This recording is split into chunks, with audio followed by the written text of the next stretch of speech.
तो good morning. जैसा कि आपका 12th में डिटरमिनेंट चल रहा था, मैट्रिक आपका कंप्लीट हो गया था। तो हम डिटरमिनेंट में आपको हम बोले थे कि आपको हम प्रॉपर्टी सिखाएंगे कि जो बहुत ज़्यादा इम्पोर्टेंट है, और आपको इस प्रॉपर्टी से एक्सरसाइज 4.2 भी क्या हो जाएगा, सॉल्व हो जाएगा। और जो फर्स्ट वीडियो है उससे आपका क्या होगा, 4.1 सॉल्व होगा। तो पहले हम प्रॉपर्टी सिखा लेंगे, इसके बाद दोनों एक्सरसाइज आपको हम साथ में कंप्लीट करा देंगे। तो अब इसी में, इस प्रॉपर्टी में बहुत सारे बच्चों को क्या रहता है, डाउट रहता है कि सर प्रॉपर्टी भूल जाता है। तो क्यों भूल जाता है? क्योंकि रटते हैं। तो हम जो प्रॉपर्टी आपको सिखाने चल रहे हैं, एकदम कहानी बेस कॉन्सेप्चुअल आपको सिखाते चल रहे हैं। आपको समझते जाइए। क्लियर हुआ? एग्जाम्पल को क्या करिए, आप दिमाग में टारगेट कीजिएगा। क्लियर है? चलिए हम बात करते हैं कि प्रॉपर्टी ऑफ डिटरमिनेंट। तो प्रॉपर्टी ऑफ डिटरमिनेंट की जब हम बात करते हैं, तो इसमें की गुणधर्म, हिंदी में बोले तो सारणी के गुणधर्म। तो सारणी के गुणधर्म में पहले आपका जो इसका पहला प्रॉपर्टी है, प्रॉपर्टी कुल कितने हैं, 7 प्रॉपर्टी है। तो जो इसका पहला प्रॉपर्टी है, ये कहता है, और कहता क्या है, पहले आप दिमाग में ये बना लीजिए। क्लियर हुआ? कि आप ये दिमाग में बैठा लीजिए कि सारणी का मान 0 कब होगा। इससे क्या होगा, 2 प्रॉपर्टी तैयार हो जाएगा आपका। आपको दिमाग में क्या बैठाना है कि सारणी का मान 0 कब होगा। इससे क्या होगा, 2 प्रॉपर्टी तैयार हो जाएगा। पहला प्रॉपर्टी कब 0 होता है, जब किसी सारणी के किसी भी एक रो या एक कॉलम के सभी अवयव क्या हो, शून्य हो, तो सारणी का मान क्या होता है, शून्य होता है। क्लियर हुआ? पहला प्रॉपर्टी, सारणी का मान कब शून्य होता है, मान मतलब वैल्यू। तो इससे क्या होगा, 2 प्रॉपर्टी तैयार होगा। पहला प्रॉपर्टी कब 0 होगा, जब किसी सारणी के किसी भी एक रो या एक कॉलम के सभी अवयव क्या हो, शून्य हो, तो सारणी का मान क्या होगा, शून्य।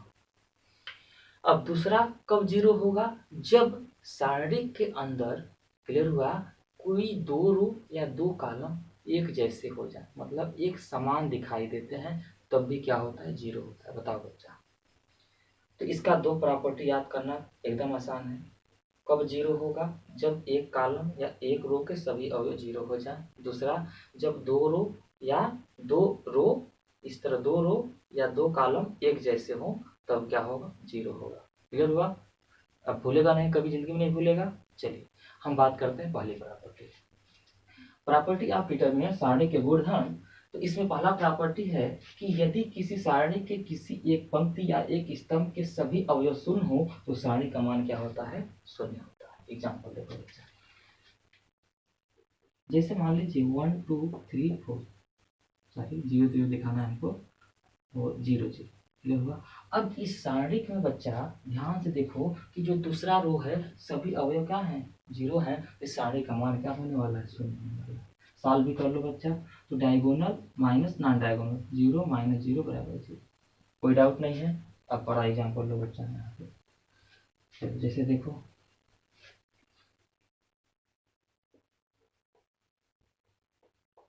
सारणी का मान क्या होगा बच्चा, 0 होगा, क्योंकि थर्ड जो रो है उसमें सभी अवयव क्या है, शून्य है।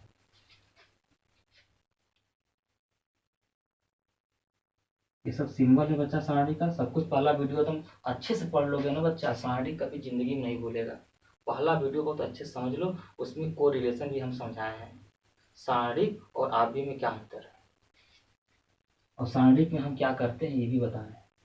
हम आव्यूह का ही मान ज्ञात करते हैं, लेकिन कैसा आव्यूह होना चाहिए, वो वर्ग आव्यूह होना चाहिए। क्यों होना चाहिए ये भी बताना है। देखो बच्चा यहाँ पे 1 2 3 4 5 6 7। अब बच्चा बताओ इसका मान कितना होगा, इस सारणी का। अब यहाँ पे कॉलम में थर्ड कॉलम के सभी अवयव 0 है, इसका मान क्या होगा, 0। बताओ बच्चा, कोई डाउट है? नहीं है ना? और एग्जाम्पल ले लो, ए बी सी, 2 3 4 0 0 0। अब क्या होगा बच्चा, 0 होगा। क्यों? क्योंकि थर्ड रो के सभी अवयव क्या है, 0। क्लियर है? पहला टाइप में कोई डाउट नहीं, जल्दी लिखो फटाक से। दूसरा टाइप में लिखते हैं, पहला टाइप में कोई डाउट नहीं होगा। चलो बच्चा देखो, दूसरा प्रॉपर्टी आपका, दूसरा प्रॉपर्टी जैसा हम आपको बताए थे कि यदि किसी सारणी के 2 रो या दो कॉलम एक जैसे दिखाई देंगे तो सारणी का मान क्या होता है, शून्य होता है। तो शून्य पे दो प्रॉपर्टी आपका था, पहला हो गया। दूसरा का एग्जाम्पल देखते, दूसरा प्रॉपर्टी देखिए लिख भी दिए हैं, यदि किसी सारणी के दो पंक्ति या दो स्तंभ समान दिखाई दे, मतलब एक जैसा, तो उस सारणी का मान क्या होता है, शून्य होता है। एग्जाम्पल देखो बच्चा, 4 एग्जाम्पल करा देते हैं। जैसे मान लीजिए एक छोटा एग्जाम्पल ले लेते हैं, न्यूमेरिकल बेस, जो दिमाग में बैठा रहे। जैसे मान लीजिए 1 2 1 2, तो दो रो क्या है बच्चा, एक जैसे है ना। देखो पहला रो जो है वही दूसरा रो एक जैसा है ना, तो इसका मान क्या होगा, शून्य होगा। चेक कर लो बच्चा, क्रॉस मल्टीप्लाई करो, डायगोनल माइनस नॉन डायगोनल, तो 2 - 2 बराबर 0। आ रहा कि नहीं आ रहा, कोई डाउट नहीं है। चलो मान लेते हैं alpha beta gamma, A B C, alpha beta gamma. देखो बच्चा यहाँ पे फर्स्ट रो और थर्ड रो एक जैसे है ना, देखो alpha beta gamma, alpha beta gamma, दो रो एक जैसा है दिखाई देगा, तो उसका मान क्या होगा, शून्य होगा। क्लियर है। और एग्जाम्पल देखो,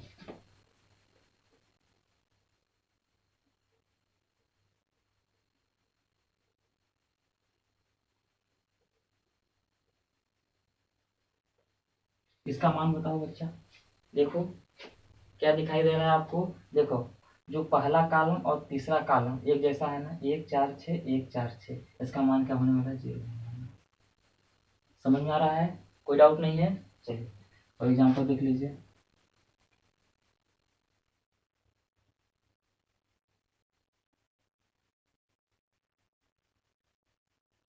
इसमें बताओ बच्चा, देखो कहीं कहीं दो रो एक जैसा दिखाई दे रहे हैं, देखो 2 4 6 2 4 6, दो रो एक जैसा दिखाई दे रहा है, इसका मान क्या होगा, 0 होगा। आई होप अब क्लियर हो गया होगा। चलिए अब हम बात करते हैं, इसको लिखिए। अब हम बात करते हैं तीसरी प्रॉपर्टी। अब देखो बच्चा, जो इसका तीसरा प्रॉपर्टी और चौथा प्रॉपर्टी, इसके लिए आपको कहानी हम क्या बताते हैं। ये दोनों कहानी क्लियर है, दो प्रॉपर्टी कि सारणी का मान कब 0 होगा। अब तीसरा और चौथा के लिए क्या दिमाग में रखना है कि सारणी का मान कब नहीं बदलेगा, सारणी का मान कब नहीं बदलेगा।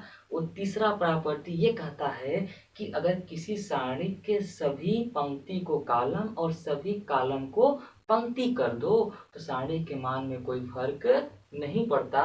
और चौथा प्रॉपर्टी कहता है कि अगर किसी सारणी के दो आसन है, मतलब जो पास में हो, दो आसन पंक्ति और दो स्तंभों को आपस में बदल दिया जाए, मतलब इंटरचेंज कर दिया जाए, तो सारणी के मान में कोई फर्क नहीं पड़ता, बस उसका क्या होता है, साइन बदल जाता है। प्लस रहेगा तो माइनस, माइनस रहेगा तो प्लस। इसको लिखिए। अब हम प्रॉपर्टी नंबर 3 और 4 की बात करते हैं कि सारणी का मान कब नहीं बदलता है। चलिए इसको लिखिए। देखिए बच्चों, प्रॉपर्टी थर्ड आपका यहाँ पे है, यदि जो बोले हैं वही है, यदि किसी सारणी के सभी पंक्तियों को स्तंभों में तथा सभी स्तंभों को पंक्तियों में बदल दिया जाए, तो सारणी के मान में कोई फर्क नहीं होता। तो 3 और 4 किस बेस पे है कि सारणी का मान कब नहीं बदलेगा, दिमाग में रहेगा एकदम। चलो जैसे एग्जाम्पल की बात करते हैं इसका, पहले एक छोटा एग्जाम्पल ले लेते हैं, न्यूमेरिकल बेस। जैसे मान लीजिए 1 2 3 4, अब सभी रो को क्या करना है, कॉलम में, तो first row first column, second row second column. अब देखो बच्चा मान बदला कि नहीं बदला, diagonal minus non diagonal, diagonal minus non diagonal, -2 बराबर -2, मान बदला नहीं बदला ना बच्चा, दिमाग में बैठ गया। चलो यहाँ पे देख लो, अब बड़ा एग्जाम्पल ले लो। अब देखो बच्चा, सभी रो को कॉलम में कर दो, A B C X Y Z P Q R। इससे क्या होगा, सारणी के मान में कोई परिवर्तन नहीं आएगा, जैसे यहाँ पे। क्लियर हुआ, एकदम कोई डाउट नहीं। कितना भी एग्जाम्पल ले लें उससे क्या फर्क पड़ता है। देखो बच्चा, सभी रो को कॉलम कर दो, इससे कोई फर्क नहीं पड़ता। 1 2 3 4 5 6 7 8 9, इससे कोई फर्क नहीं पड़ता। क्लियर हुआ।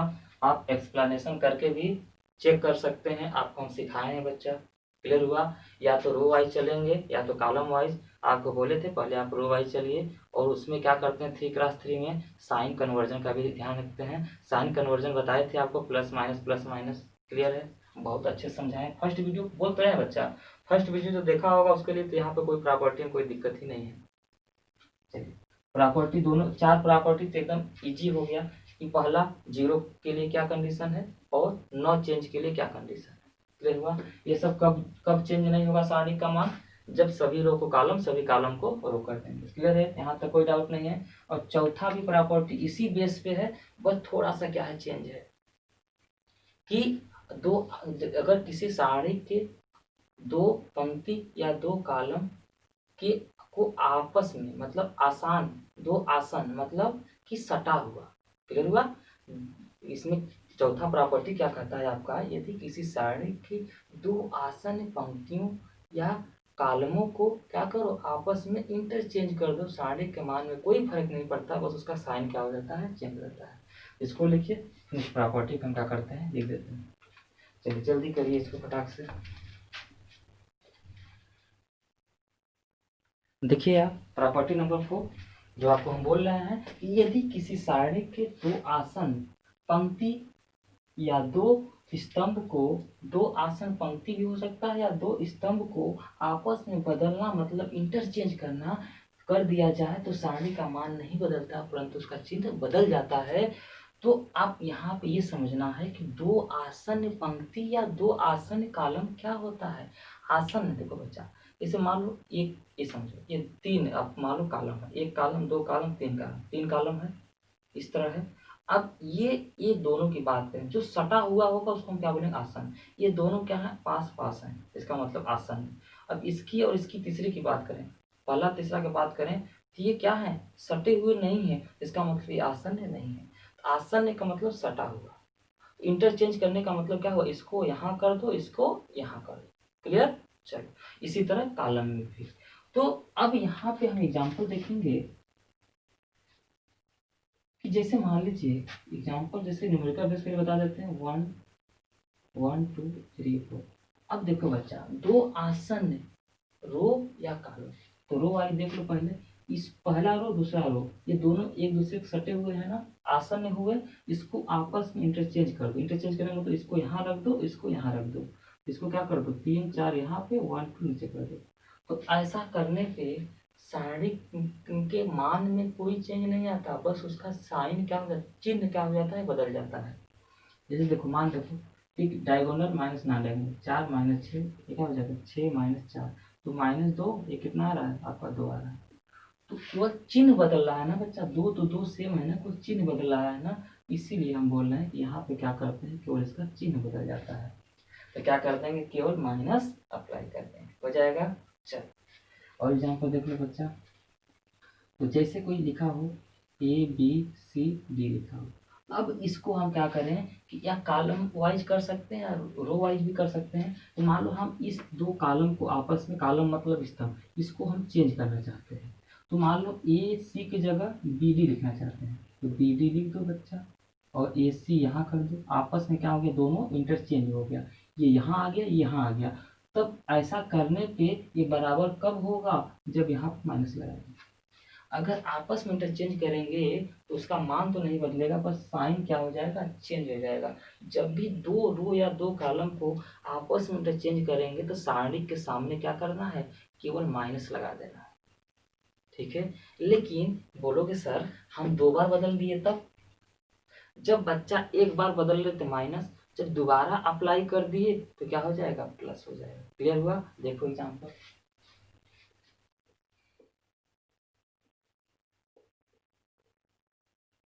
ये है आपका, हम चाहते हैं कि फर्स्ट रो को सेकेंड रो और सेकेंड रो को फर्स्ट रो बना दें। इसको दोनों 2 आसन हुए तो इसको आपस में बदल देते हैं, तो बदलने का मतलब माइनस आ जाएगा XYZ ABC, ये जो है उसी तरह रहेगा PQR। समझ आया बच्चा। अब बोलो नहीं सर हम इसको फिर यहाँ पे बदलेंगे तो अब माइनस माइनस ये क्या हो जाएगा प्लस हो जाएगा। अब समझ में आया जी XYZ, इसको यहाँ कर दें इसको यहाँ कर दें PQR ABC। समझ में आया प्रॉपर्टी, कोई डाउट नहीं है। तो जब भी आप 2 आसन रो या 2 कॉलम को आपस में इंटरचेंज करते हैं सारणी का चिन्ह क्या हो जाता है बदल जाता है। क्यों बदल जाता है? क्योंकि मान क्या हो जाएगा, उसका चिन्ह बदलेगा। मान का चिन्ह बदलने का मतलब सारणी के सामने माइनस लगा दो। अगर 2 बार अप्लाई कर दोगे तो माइनस माइनस क्या हो जाएगा, प्लस हो जाता है। क्लियर है, कोई डाउट नहीं है। चलिए अब हम इसके बाद बात करेंगे अगला प्रॉपर्टी। इसको लिखिए यहाँ तक। इसके बाद हम बात करते हैं इसकी अगला प्रॉपर्टी नंबर 5। देखो बच्चा, प्रॉपर्टी आपका 4 तक कंप्लीट हो गया। अब जो बच्चा प्रॉपर्टी नंबर जो 5 है, ये क्या है, बहुत ज़्यादा इम्पोर्टेंट है। इसको वेरी वेरी इंपॉर्टेंट है। क्लियर हुआ? अब ये इम्पोर्टेंट इसलिए है क्योंकि आपको ध्यान रखना है कि अगर जब भी कभी आप देखते हो सारणी में कोई नंबर मल्टीपल में है या सारणी के बाहर कोई नंबर मल्टीप्लाई के रूप में है, तब उस कंडीशन में क्या होता है, जैसे इसका मेन इम्पोर्टेंट इसलिए हो जाता है, जैसे हम आपसे बोलते हैं ना कि अगर कोई भी, अगर मान लीजिए कोई नंबर है, अगर किसी आव्यूह की बात करें तो आव्यूह में अगर जब किसी नंबर से आप मल्टीप्लाई करते हैं, डिवाइड करते हैं, तो सभी अवयव में होता है ना। लेकिन सारणिक में ऐसा नहीं होता। यही प्रॉपर्टी आपको क्या करेगा, बताएगा। क्लियर हुआ क्यों नहीं होता? देखो, क्योंकि अगर कोई भी सारणिक, क्लियर हुआ, तो अगर कोई भी सारणिक है, अगर उसके अंदर किसी भी रो या कॉलम में किसी भी संख्या का अगर मल्टीप्लाई हो, क्लियर हुआ, अगर किसी भी सारणी के किसी भी रो या कॉलम में किसी के सभी अवयव में, किसी भी रो या कॉलम के सभी अवयव में किसी नंबर मतलब संख्या से अगर गुणा हो, तो उसको सारणी के बाहर हम गुणा के रूप में लिख सकते हैं। अगर गुणा के रूप में हो, अगर कोई सारणी के साथ कोई नंबर गुणा में हो, तो उसको हम अंदर ला सकते हैं। जब अंदर आएगा तो किसी एक रो और एक कॉलम में ही गुणा होगा। लेकिन अगर आपका सारणी के बाहर कोई नंबर अगर मल्टीप्लाई में है तो एलिमेंट के सभी एलिमेंट में होता है। लेकिन सारणिक है बच्चा, अगर सारणिक के सामने अगर कोई नंबर है गुणा के रूप में है, तो जब उसको अंदर लाएंगे तो किसी एक रो या एक कॉलम में होगा। एक बार ध्यान से एक बार और सुन लो बच्चा, क्योंकि पॉइंट इंपॉर्टेंट है, इसलिए हम आपको 10 बार बताएंगे इस पॉइंट को। अगर कोई आपका आव्यूह होता, अगर उसके सामने किसी नंबर से मल्टीप्लाई किया गया होता, कोई आपका आव्यूह है, अगर आव्यूह में अगर हम किसी नंबर से मल्टीप्लाई करेंगे तो सभी में होगा। क्लियर हुआ? ये आव्यूह बना लीजिए, बना के चेक कर लीजिएगा। अगर 5 से मल्टीप्लाई करना है, आव्यूह के सामने अगर 5 लिखा है मल्टीपल में, सभी एलिमेंट में होगा। लेकिन सारणिक है, उसके सामने अगर 5 है, तो अब 5 को अंदर लाना है, तो आप क्या करेंगे, किसी एक रो या एक कॉलम में क्या करेंगे, आप मल्टीप्लाई करेंगे। क्लियर हुआ? चलो, तो आव्यूह में जब अंदर आएगा तो सभी में होगा, जब सारणिक में जब अंदर आएगा तो किसी एक रो या एक कॉलम में होगा। बस ये दिमाग में बिठा लो, दिमाग में बैठ गया। एक बार विजुअलाइजेशन करो, आंख बंद करके सोचो, आंख बंद कर लो ऐसे, फिर सोचो कि आव्यूह में क्या करते हैं हम, जब अंदर लाते हैं तो सभी में होता है, अगर हम गुणा करेंगे सभी में, मल्टीप्लाई करेंगे सभी में। अगर सारणिक होगा, जब अंदर लाएंगे तो किसी एक रो या एक कॉलम में। वाइस वर्सा का मतलब वही बताए थे, अगर सभी में है तो बाहर कर सकते हैं, अगर बाहर है तो अंदर लाएंगे तो किसी एक या रो में होगा। वाइस वर्सा, जैसे अगर इसको अच्छे से समझना है, जैसे मान लीजिए आपका जहाँ भी रिलेशन है वहाँ आप जब तक नहीं जाएंगे तब तक अगला, मान लीजिए आप नहीं, आप अगला आ रहा है, आप नहीं जाओगे तो कब तक आएगा, नहीं आएगा ना। तो वाइस वर्सा का मतलब यही होता है कि आप जब किसी के पास जाओगे तभी अगला आपके पास आएगा। चलो देखो एग्जाम्पल बच्चा इसका, जैसे मान लीजिए एग्जाम्पल, अब देख लो बच्चा, यदि जो बोले हैं वही है, वही लिखा होगा। यदि किसी सारणी के किसी एक पंक्ति या एक स्तंभ के सभी अवयवों में किसी संख्या का गुणा हो, तो सारणी के बाहर गुणा के रूप में लिख सकते हैं। क्लियर हुआ? सारणी के बाहर क्या हो जाए, गुणा हो जाता है। ये वाइस वर्सा कंडीशन को फॉलो करता है। अगर बाहर है तो अंदर आएगा, किसी एक रो या एक कॉलम में होगा। जैसे अगर मान लीजिए यहाँ पे 4 6 1 2 लिखा हो या 3 लिखा हो, चेंज कर देते हैं। अब इस कंडीशन में आप देखो ना बच्चा, किसी एक रो या कॉलम में कोई नंबर का गुणा तो नहीं है। देखो यहाँ पे देखो, ये देखो 2 गुणे 2 4, 2 गुणे 3 6 1 3। यहाँ पे आपको लगेगा कि जो पहला रो है उसमें क्या है, सभी अवयव में क्या है, 2 का गुणा है, तो इसको 2 को हम क्या कर सकते हैं, बाहर कर सकते हैं। ये क्या हो जाएगा, देखो बच्चा, इसको थोड़ा हटा देते हैं। ये कितना हो जाएगा बच्चा आपका 2, और ये कितना बचा आपका 3 और 1 3। अब देखो बच्चा, ऐसा करने से क्या मान में कोई फर्क आएगा? नहीं होगा। तभी तो ये प्रॉपर्टी अप्लाई करेंगे। प्रॉपर्टी अप्लाई करने का मतलब कि वो क्या हो, जो भी मान आएगा वो सत्य आएगा, मतलब सही आएगा। जैसे यहाँ देखो बच्चा, डायगोनल माइनस नॉन डायगोनल, तो 4 3 12 माइनस 6 क्या हो जाएगा 6। यहाँ पर भी 6 आना चाहिए बच्चा। प्रॉपर्टी लगाने पर भी आंसर क्या होना चाहिए? सेम आना चाहिए। 2 मल्टीप्लाई में है तो 3 दूना के 6 माइनस 3, ये 2 और एक 3, कितना हो गया बच्चा 6। सही आ रहा है, कोई डाउट नहीं है। चलो बच्चा, और देखो बड़ा बड़ा थोड़ा देखो कुछ एग्जाम्पल। जैसे अगर आपका मान लीजिए यम यम यम A B C X Y Z. अब देखो बच्चा, एक मिनट, ये एक टर्म है A B C P Q R. चलो बच्चा, अब देखो जो पहला कॉलम है बच्चा, इसमें जो पहला कॉलम है इसके सभी अवयव में यम का क्या है? गुणा है। तो इसको हम क्या कर सकते हैं? बाहर लिख सकते हैं, सारणी के बाहर क्या लिख सकते हैं? गुणा के रूप में लिख सकते हैं। यहाँ क्या हो जाएगा? A B C X Y Z P Q. समझ में आया बच्चा? ये कोई जरूरी नहीं है कि एक ही में हो, दो में भी हो सकता है। जैसे समझो, छोटा ले लेते हैं थोड़ा सा। जैसे मान लो 2A 2B और 3C और 3D। ठीक है बच्चा। अब देखो, जो पहला कॉलम और दूसरा रो वाइज देखो बच्चा, से कॉलम वाइज देखो, दोनों को लिखवा देते हैं। ठीक है, देखो अब हम लिख दिए कॉलम वाइज, तो कॉलम वाइज देख लो। अब देखो बच्चा, पहला जो कॉलम है इसके सभी अवयव में 2 से 2 का क्या है? गुणा है। जो देखो बच्चा, दूसरा जो कॉलम है इसके सभी अवयव में क्या है? 3 का गुणा है। तो यहाँ से 2 बाहर हो गया गुणा के रूप में, और यहाँ से क्या हो जाएगा? 3 बाहर हो जाएगा किसके रूप में? गुणा के रूप में। तो ये कितना हो गया बच्चा आपका? ए सी बी डी। बताओ बच्चा, कोई डाउट? इसको लिख सकते हैं 3 गुना के 6, ये क्या होगा? ए सी बी डी। समझ में आया बच्चा? तो जितने भी रो या कॉलम में गुणा होगा सभी के साथ क्या होगा? जितने भी रो या कॉलम में गुणा होगा वो क्या हो जाएगा? बाहर सारणी के साथ मल्टीप्लाई के रूप में आ जाएगा। बताओ, कोई डाउट नहीं है? अब इसका वाइस वर्सा कंडीशन देख लो थोड़ा सा। इसको रफ कर देते हैं बच्चा,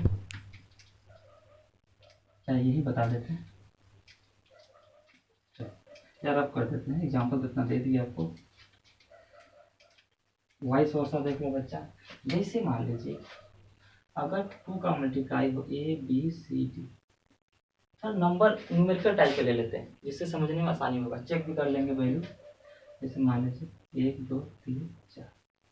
अगर बच्चा 2 से मल्टीप्लाई हो, ध्यान समझना, एक एग्जाम्पल में पूरा क्लियर हो जाएगा आपका। अगर किसी सारणी में अगर 2 से गुणा हो, अगर इसको अंदर लाना हो, बाहर लाना समझ में गए? अगर अंदर से बाहर जाने का मतलब किस एक रो या एक कॉलम में सभी में होना चाहिए। अगर बाहर से अगर अंदर लाना है बच्चा, तो किसी एक रो या एक कॉलम में ही आएगा। अब देखो, अब कोई बोलेगा सर हम इस कॉलम में 2 का मल्टीप्लाई करना चाहते हैं, तो सभी जो पहला कॉलम है इसके सभी अवयव में क्या हो जाएगा? गुणा हो जाएगा। चलो कर दो। तो ये 2 हो गया, ये 6 हो गया, ये 2 हो गया, ये 4 हो गया। कोई बोलेगा नहीं सर हम इसमें गुणा करना चाहते हैं, हम बोलेंगे चलो कर दो। देखो 1 3, ये 4, ये 8 हो गया। कोई बोलेगा नहीं सर हम पहले रो में गुणा करना चाहते हैं, लेकिन किसी एक में ही होगा। चलो हम बोले बच्चा ठीक है कर दो। तो 2 4 3 4। कोई बोलेगा नहीं सर हम इसमें गुणा करना चाहते हैं सेकेंड रो में, हम बोलेंगे चलो बच्चा कर लो। तो 1 2, ये कितना हुआ 6, ये कितना हो जाएगा? 3 गुना के 6 और 4 गुना के 8। फिर बोलेंगे सर ऐसा करने से क्या होगा? हम बोलेंगे कि बच्चा ऐसा करने से कोई फर्क नहीं पड़ेगा, आंसर क्या आएगा? सेम आएगा। देख लो, ये 2 का गुणा करना है। अब देखो diagonal minus non diagonal, 4 minus 6।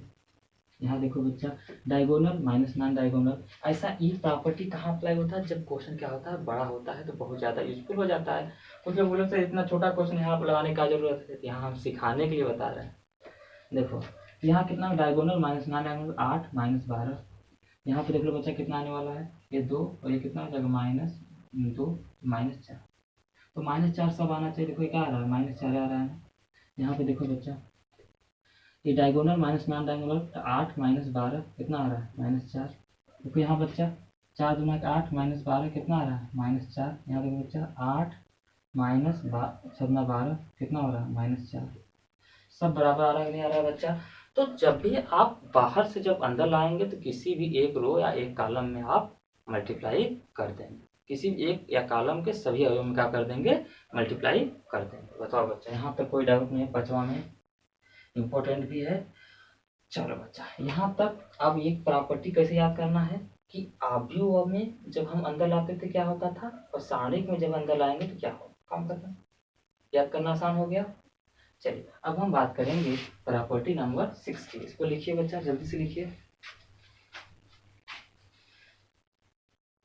देखो बच्चा प्रॉपर्टी नंबर 6, प्रॉपर्टी नंबर 6 आपका ये कहता है बच्चा कि अगर किसी सारणिक के अंदर कोई भी रो या कॉलम योग के रूप में लिखा है तो सेम आर्डर, मतलब जो आपका सारणिक है जिस आर्डर का, उसी आर्डर के रूप में आप क्या कर सकते हैं, उसी आर्डर में आप क्या कर सकते हैं, दो अवयव को योग के रूप में लिख सकते हैं। देखिए कितना आसान है, योग के रूप में लिखा है तो योग के रूप में दो सारणिक बना दो, काम खत्म। यदि किसी सारणिक के किसी पंक्ति या स्तंभ को योग के रूप में लिखा हो तो उससे मतलब जो सारणिक है उसे उसी कोटि के दो सारणिक के रूप में लिख सकते हैं। क्लियर हुआ? ध्यान समझो, अगर कोई सारणिक है, अगर उसके अंदर जो भी अवयव और जो उसके अंदर जो भी रो और कॉलम अगर योग के रूप में लिखा है तो हमें उसी आर्डर के रूप में हम क्या कर सकते हैं, तो अवयव के योग के रूप में हम लिख सकते हैं। सिंपल है। चलिए देखिए, जैसे मान लीजिए एग्जाम्पल की अगर बात करें, जैसे 1 + 2 और 1 + 3, छोटा एग्जाम्पल ले लेते हैं 7 8। अब ये क्या है, 2 × 2 का ये क्या है, एक सारणिक है। 2 आर्डर का क्या है, एक ये सारणिक है। अब इसको लिखना है योग के रूप में लिखा हुआ, तो जो पहला कॉलम है योग के रूप में लिखा है तो हम इसको सारणिक के योग के रूप में लिख सकते हैं, उसी आर्डर के। देखो बच्चा, अब ये जो योग है इसी को दो पार्ट में डिवाइड कर दो। एक 1 1 के साथ क्या आ जाएगा 7 8, एक 2 3 के साथ क्या आ जाएगा 7 8, 1 1 7 8, एक क्या हो जाएगा +2 3 7 8। समझ में आया बच्चा? एकदम आसान है, कोई डाउट नहीं है। और कुछ लोग बोलेंगे सर अगर रो वाइज में लिखा हो योग, तो बच्चा सभी रो को कॉलम में कन्वर्ट करके तो क्या करोगे, इस रूप में लिख दोगे। चलो और एग्जाम्पल देखो बच्चा, बहुत आसान है ये तो। A + alpha, B + beta, C + gamma, X Y Z P Q। अब ये 3 × 3 का है, एक जो कॉलम है ये योग के रूप में लिखा है तो हम दो सारणिक के योग के रूप में लिख सकते हैं। कितना आसान है बच्चा, बस योग है तो उसको हम 2 बार सारणिक के योग के रूप में लिख लीजिए, काम खत्म। उससे कोई मान में कोई चेंजिंग नहीं आएगा। P C alpha beta gamma X Y Z P Q। ठीक है, हो गया। सॉरी, 2 सारणी लिखना था, हम क्या लिख दीजिए X Y Z P Q R, ये हो गया। एक और लिखना है ना योग के रूप में, अल्फा बीटा गामा X, थोड़ा दूर दूर ले लेते हैं, X Y Z P Q R। हो जाएगा बच्चा, कोई डाउट नहीं है। और छोटा एक एग्जाम्पल लेके देख लो जिससे आसानी समझ में आए। जैसे 1 + 2 और 2 + 3 और मान लेते हैं 3 4, ये है। देखो योग के रूप में लिखो बच्चा, तो 1 2 3 4, इसके साथ ये आ जाएगा, फिर इसके साथ ये आ जाएगा 2 3 3 4। अब मान चेक करो बच्चा, से माना चाहिए। यहाँ पे देखो, यहाँ पे जोड़ोगे 3, ये कितना है 3 2 5 3 4, तो मान कितना है, डायगोनल माइनस नॉन डायगोनल 12 और -5 3 15, तो कितना आ जाएगा बच्चा -3 आ गया। -3 आना चाहिए यहाँ से भी। तो डायगोनल तो 4 -6 प्लस डायगोनल -9 8 -9। देखो बच्चा ये कितना हो जाएगा -2 और प्लस और -1, तो माइनस कर देगा इसको, -1 बराबर -3 बराबर आ रहा है नहीं आ रहा है। इस तरह आप क्या कर सकते हैं, क्रॉस चेक कर सकते हैं। चलो अब इसमें ये इम्पोर्ट बोलो सर, ये इससे क्या मतलब है, ये क्यों इम्पोर्टेंट है, ये तो बहुत ही आसान है। देखो क्यों इम्पोर्टेंट है, देखो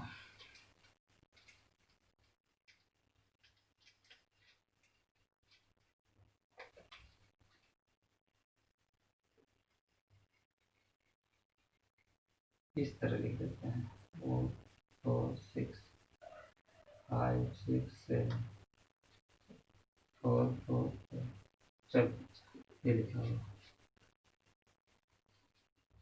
4 5 6 चल क्लियर है।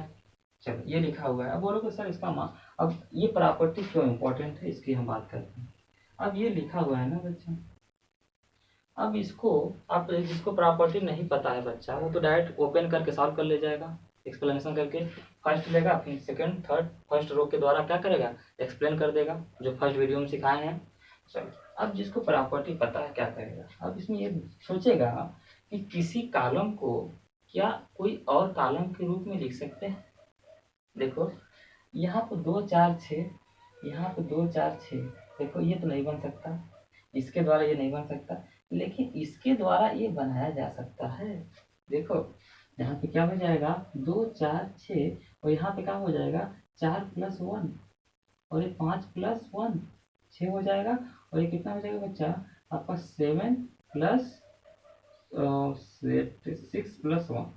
देखो 4 1 5 और 5 1 6 और 7 6 1 7 बराबर आ रहा है नहीं आ रहा है। चलो अब ये क्या है 5 4 5 6, कोई दिक्कत नहीं। अब यहाँ योग के रूप में बच्चा अलग अलग नहीं लिख सकते, 2 4 6 और ये कितना हो जाएगा 4 5 6 और 4 5 6 और यहाँ बच्चा 2 4 6 1 1 1 4 5 6। देखो बच्चा यहाँ से दो क्या है एक जैसे हैं, कोई भी अगर सारणी के अंदर दो कॉलम अगर एक जैसा दिखाई देगा इसका मान क्या हो जाएगा 0। तो इसी को सॉल्व करना है। अप्लाई हुआ कि नहीं हुआ, तो इसलिए क्या है ये देखने में आपको लगता है आसान लेकिन इसका काम क्या है बहुत अच्छा है। क्लियर हुआ। चलिए अब आखिरी प्रॉपर्टी आपको समझना है। आखिरी प्रॉपर्टी आपका क्या है पहले समझ लीजिए, इसके बाद हम लिख देते हैं। जो आखिरी प्रॉपर्टी है वो आपको हम सिखाए थे एलिमेंट्री ट्रांसफॉर्मेशन इनवर्स निकालना, किसमें आपको आरबीयू में। हम जो भी चैप्टर पढ़ाते हैं बच्चा हमेशा अगले पिछले चैप्टर क्या करते हैं कोरिलेट करते हैं कि आपको क्या रहे दिमाग में आपको रहे कि हाँ हम पढ़े थे। तो पिछले चैप्टर में हम आपको पढ़ाए थे एलिमेंट्री ट्रांसफॉर्मेशन में कि अब उसमें ये बताए थे कि किसी भी रो या कॉलम में दूसरे रो को जोड़ घटा सकते हैं या मल्टीप्लाई डिवाइड करके जोड़ घटा सकते हैं। बस यहाँ यही लगने वाला है। यहाँ पे क्या लगेगा सतह प्रॉपर्टी, क्योंकि बहुत ज़्यादा इंपॉर्टेंट है, बहुत ज़्यादा इंपॉर्टेंट है, जो कि आपको क्या करें आगे में पढ़ा चुके हैं। इसमें क्या है किसी सारणी के किसी भी रो या कॉलम में किसी दूसरे रो या कॉलम को हम क्या कर सकते हैं जोड़ घटा सकते हैं या मल्टीप्लाई डिवाइड करके भी हम क्या कर सकते हैं जोड़ घटा सकते हैं। बस यही है बच्चा, इसको लिखो तो उस प्रॉपर्टी को हम क्या करते हैं लिख देते हैं। देखो बच्चा आपका सातवां जो आखिरी प्रॉपर्टी है इसको थोड़ा इंपॉर्टेंट कर देना, जो आपकी अभी पढ़े थे जो भी आपको हम बोले हैं। तो इसमें क्या है ये आपका बहुत ही आसान है लेकिन इसका यूज ज़्यादा है। क्लियर हुआ। क्वेश्चन में अप्लाई करके आपका करना पड़ता है, सॉल्व करना पड़ता है। तो जब भी क्वेश्चन टफ होते हैं तो ये प्रॉपर्टी आपका करना पड़ता है, ध्यान में रखना पड़ेगा। इसमें आपको जो बताए हैं यही करना है कि अगर किसी भी सारणी के किसी भी रो या कॉलम में किसी दूसरे रो या कॉलम को जोड़ घटा सकते हैं या मल्टीप्लाई डिवाइड किसी दूसरे रो में मल्टीप्लाई डिवाइड करके भी हम क्या कर सकते हैं जोड़ घटा सकते हैं। इससे सारणी के मान में कोई परिवर्तन नहीं आएगा। आइए एग्जाम्पल देखिए, सेम वही लिखा होगा। यदि किसी सारणी के किसी पंक्ति या स्तंभ के किसी दूसरे पंक्ति या स्तंभ को जोड़ घटा सकते हैं या मल्टीप्लाई डिवाइड करके भी जोड़ या घटा सकते हैं, इससे सारणी के मान में कोई फर्क नहीं पड़ता। जैसे एग्जाम्पल की बात करें, जैसे मान लो 1 2 3 4। पहले छोटा एग्जाम्पल हम हमेशा लेते हैं बच्चा, जिससे आपका क्या हो दिमाग कैलकुलेशन क्या हो जाए, जो भी कॉन्सेप्ट हो वो ईजी हो जाए और कैलकुलेशन भी क्या हो जाएगा छोटा रहेगा, जल्दी समझ में आएगा। देखो बच्चा हम चाहते हैं कि इसको इसमें जोड़ दें या घटा दें, उससे कोई फर्क नहीं पड़ता। एक देख लो हम इसको चाहते हैं कि फर्स्ट रो को दूसरे रो में जोड़ दो बच्चा, चलो जोड़ दो। फिर कितना 1 2 ये कितना हो जाएगा आपका 4, ये कितना हो जाएगा 8 हो जाएगा। देखो इसे जोड़ लेना है, सॉरी 8 कहाँ से 6 नहीं, इसको उठा के इसी पे रख दो, इसी पे जोड़ना है। तो फर्स्ट रो को सेकेंड रो में जोड़ने का मतलब इसी को उठाना है यहाँ पे अकॉर्डिंग टू क्वेश्चन, ठीक है करस्पॉन्डिंग।